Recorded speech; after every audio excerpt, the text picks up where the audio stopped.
Welcome to Bible Reading with Robbie, where we explore the Bible one passage at a time. I'm Robbie, and I'm excited to journey through Scripture with you. Ezekiel chapter 41. After that, the man brought me into the sanctuary of the temple. He measured the walls on either side of its doorway, and they were 10.5 feet thick. The doorway was 17.5 feet wide, and the walls on each side of it were 8 3/4 feet long.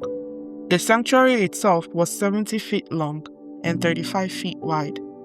Then he went beyond the sanctuary into the inner room.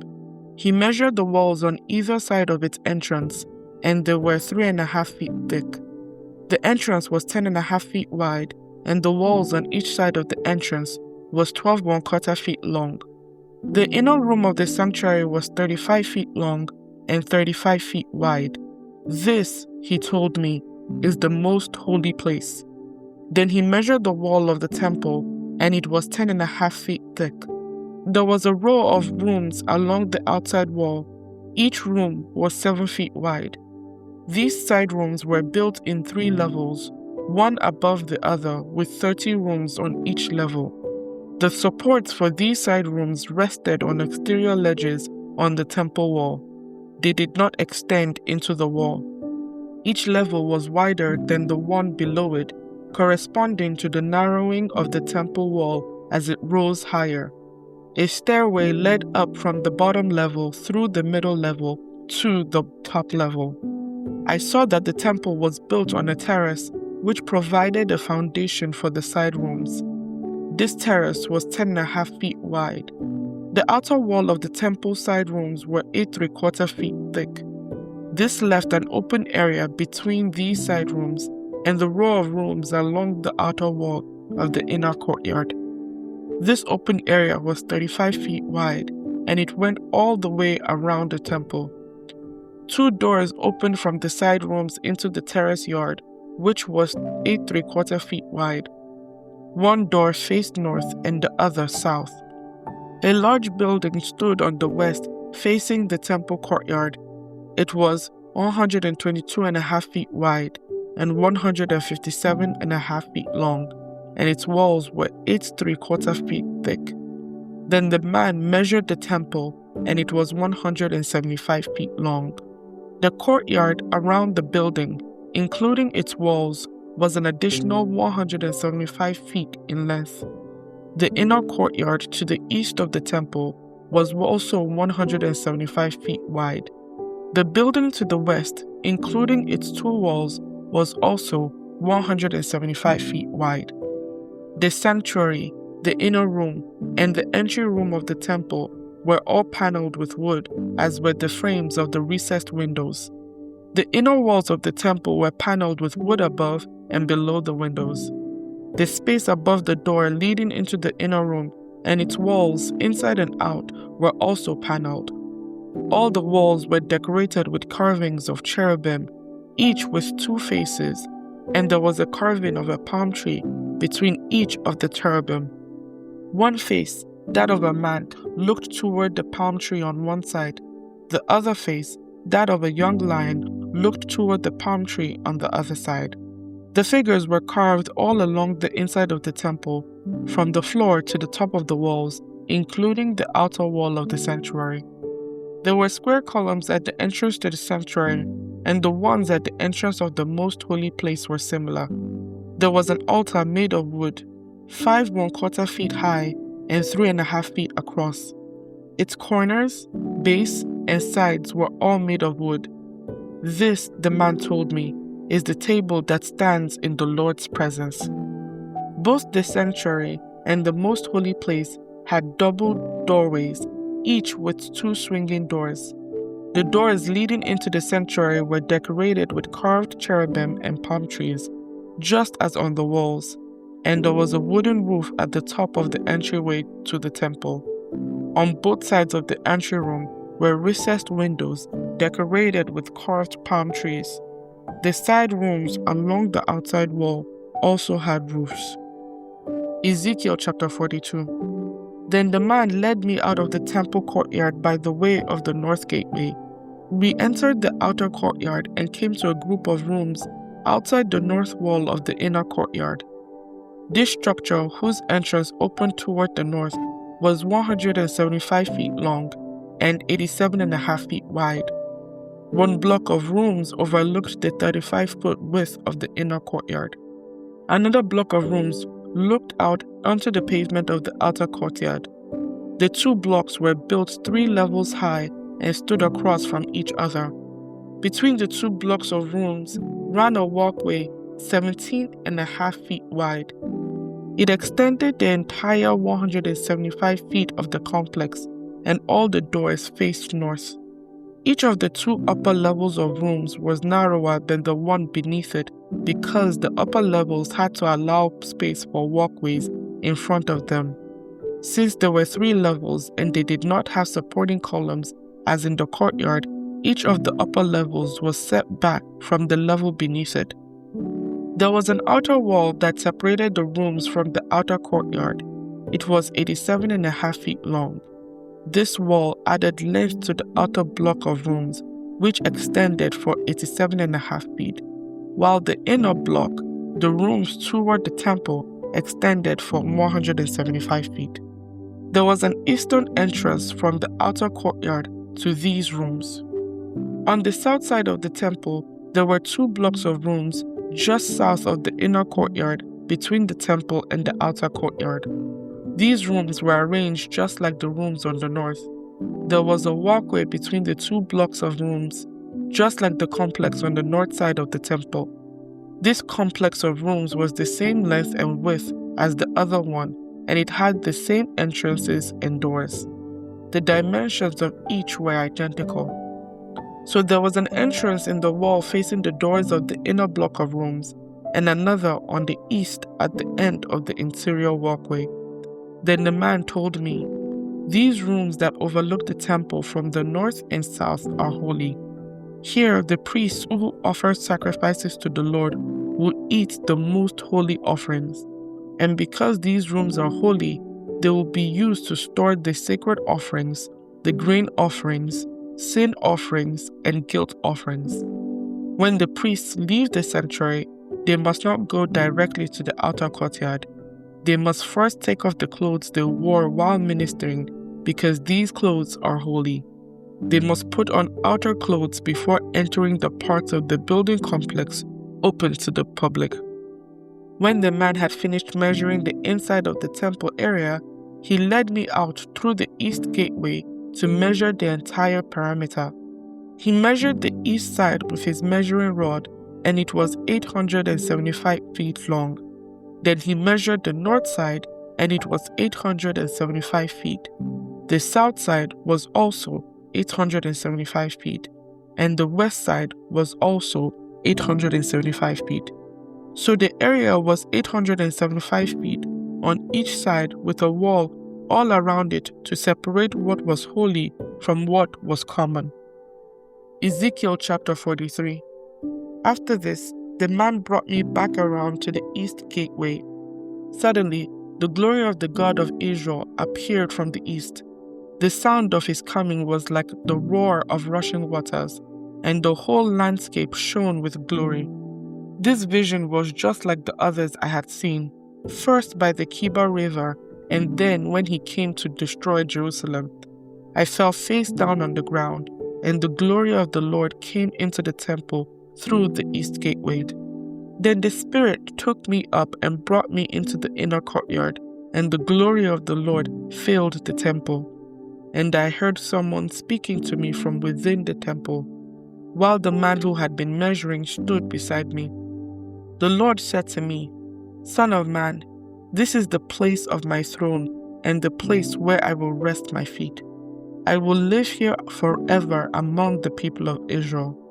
They and their kings will not defile my holy name any longer by their adulterous worship of other gods or by honoring the relics of their kings who have died. They put their idol altars right next to mine with only a wall between them and me. They defiled my holy name by such detestable sin, so I consumed them in my anger. Now let them stop worshipping other gods and honoring the relics of their kings, and I will live among them forever. Son of man, describe to the people of Israel the temple I have shown you, so they will be ashamed of all their sins. Let them study its plans, and they will be ashamed of what they have done. Describe to them all the specifications of the temple, including its entrances and exits, and everything else about it. Tell them about its decrees and laws. Write down all these specifications and decrees as they watch, so they will be sure to remember and follow them. And this is the basic law of the temple: absolute holiness. The entire top of the mountain where the temple is built is holy. Yes, this is the basic law of the temple. These are the measurements of the altar. There is a gutter all around the altar, 21 inches deep and 21 inches wide, with a curb 9 inches wide around its edge. And this is the height of the altar. From the gutter, the altar rises 3.5 feet to a lower ledge that surrounds the altar and is 21 inches wide. From the lower ledge, the altar rises 7 feet to the upper ledge that is also 21 inches wide. The top of the altar, the hearth, rises another 7 feet higher, with a horn rising up from each of the 4 corners. The top of the altar is square, measuring 21 feet by 21 feet. The upper ledge also forms a square, measuring 24.5 feet by 24.5 feet, with a 21-inch gutter and a 10.5-inch curb all around the edge. There are steps going up the east side of the altar. Then he said to me, Son of man, this is what the Sovereign Lord says. These will be the regulations for the burning of offerings and the sprinkling of blood when the altar is built. At that time, the Levitical priests of the family of Zadok, who minister before me, are to be given a young bull for a sin offering, says the Sovereign Lord. You will take some of its blood and smear it on the 4 horns of the altar, the 4 corners of the upper ledge, and the curb that runs around that ledge. This will cleanse and make atonement for the altar. Then take the young bull for the sin offering and burn it at the appointed place outside the temple area.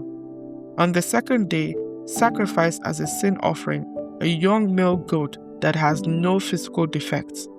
Then cleanse and make atonement for the altar again, just as you did with the young bull.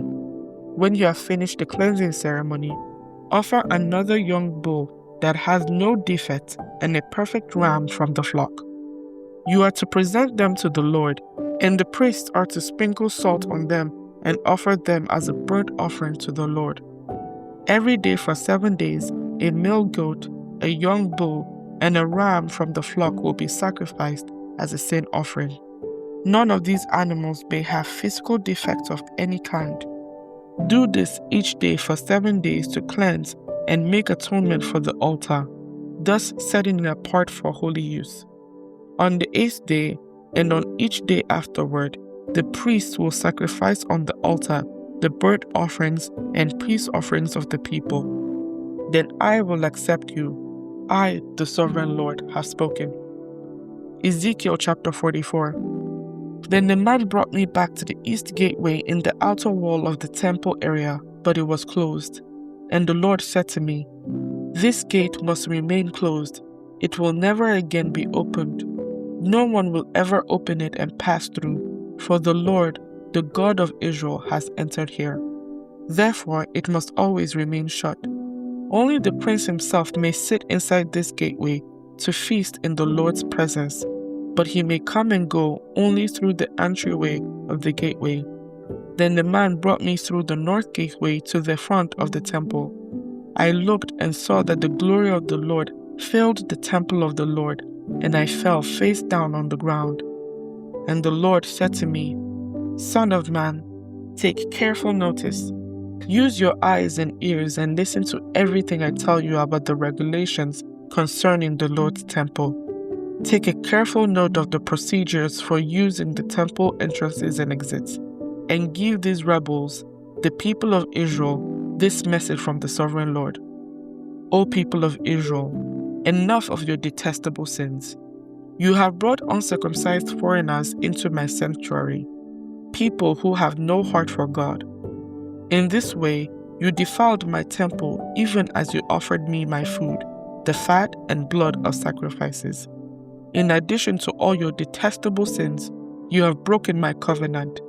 Instead of safeguarding my sacred rituals, you have hired foreigners to take charge of my sanctuary. So this is what the Sovereign Lord says: no foreigners, including those who live among the people of Israel, will enter my sanctuary if they have not been circumcised and have not surrendered themselves to the Lord. And the men of the tribe of Levi, who abandoned me when Israel strayed away from me to worship idols, must bear the consequences of their unfaithfulness. They may still be temple guards and gatekeepers, and they may slaughter the animals brought for burnt offerings and be present to help the people. But they encouraged my people to worship idols, causing Israel to fall into deep sin. So I have taken a solemn oath that they must bear the consequences for their sins, says the Sovereign Lord. They may not approach me to minister as priests.